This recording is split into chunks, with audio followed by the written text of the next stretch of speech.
ang nag-deliver papunta sa bahay nila Pangulong Bongbong Marcos at Speaker Martin Romualdez mag-insert o magpasok ng 100 billion worth of projects sa BICAM.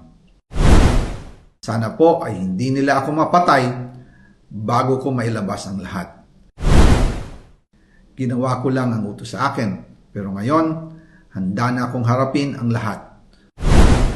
Ginagamit ng administrasyon ang buong resources ng bansa para tumahimik ako. That he will shoot me if I will talk. Gagamitin ako bilang panakipbutas sa kanilang kampanya laban sa korupsyon. Hindi na ako mananahimik, ilalabas ko ang lahat ng katotohanan. May resibo, may ebidensya, at may pangalan. Para sa bawat Pilipino, alam ko na buo ang galit ninyo sa akin ngayon.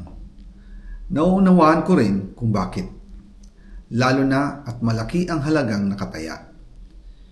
Pero bago kayo humusga, hayaan ninyong ipaliwanag ko ang buong katotohanan. Matagal akong hindi nagsalita dahil may direktang utos sa akin. Huwag nang bumalik ng Pilipinas at manahimik na lamang. Umalis ako noong July 19, 2025 para sa aking medical check-up. Nakaplanong bumalik pagkatapos ng SONA ni Pangulo. Pero habang papauwi na ako, tinawagan ako ni dating Speaker Martin Romualdez at sinabihan, "Stay out of the country. You will be well taken care of as instructed by the President." Noon naniniwala pa ako sa kanila, kaya't hindi ako bumalik. Tumikom ang aking bibig, sumunod ako, pero ang hindi ko alam, ang ibig pala nilang sabihin sa aalagaan ka namin ay gagamitin ako bilang panakipbutas sa kanilang kampanya laban sa korupsyon.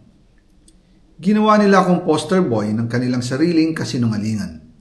Ngayon, hindi na ako mananahimik, ilalabas ko ang lahat ng katotohanan. May resibo, may ebidensya, at may pangalan. Nagsimula ito nung tumawag si Sekmina Pangandaman sa akin nung nag-umpisa ang BICAM process last year, 2024. Ang sabi niya, katatapos lang ng meeting nila ni Pangulo at may instructions na mag-insert o magpasok ng 100 billion worth of projects sa BICAM.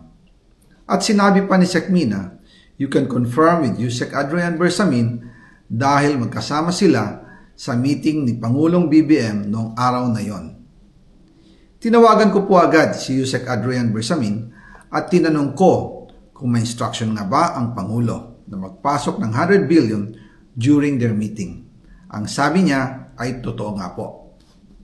Right after our conversation, tinawagan ko po si dating Speaker Martin Romualdez at nireport ko ang instructions ng Presidente to insert the 100 billion projects. At sinabi niya sa akin, what the President wants, he gets.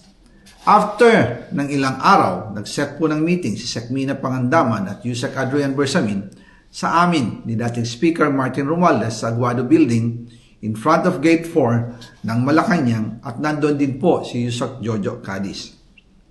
During the meeting, binigay po ni Yusek Adrian Bersamin ang listahan na worth 100 billion. Tinanong ko po si Yusek Adrian kung saan galing ang listahan. Ang sagot niya, galing kay PBBM mismo at binigay niya ito mula sa brown leather bag. Nung sinabi po ni Yusek Adrian Bersamin, yung brown leather bag, naalala ko noong nasa Singapore kami right after the elections of May 2022 sa Hilton Hotel, kami ni dating Speaker Martin and PBBM habang pauwi at pabalik ng Pilipinas, hinabol ng PSG ang brown leather bag at ang sabi ni PBBM, maiwan na lahat, wag lang ang brown leather bag. Kaya naniwala ako na utos talaga ito ng Pangulo. Pagkatapos ng ilang araw, I informed sina dating Speaker Martin Romualdez, Sekmina Pangandaman, Yusek Adrian Bersamin, and Yusek Jojo Cadiz na kung pwede 50 billion lang ang ipasok sa program funds dahil so sobra ang DPWH funds versus sa DepEd. In practice, hindi pwede na mas malaki ang budget ng DPWH kaysa edukasyon. And yung balance na 50 billion, ilagay na lang sa unprogrammed funds for the 2025 budget dahil Office of the President din ang nagre-release ng lahat ng unprogrammed funds. Pagkatapos ng isang araw, tinawagan ako ni Sec Mina at sinabi ang mensahe ng Pangulo. Ipasok ninyo yan dahil pinangako na sa akin ni Speaker Martin yan at hindi na pwedeng baguhin. Kumbaga, ang utos ng hari hindi pwedeng mabali. Again, I informed the Speaker and asked clearance about the instructions ng Pangulo. At ang sabi niya, wala tayong magagawa. Kaya po nagtataka ako kung bakit sinasabi ni Pangulo na hindi niya makilala ang budget, samantalang lahat na binawas at dinagdag sa mga ahensya ng gobyerno ay humihingi ng approval sa kanya si Sec Mina Pangandaman.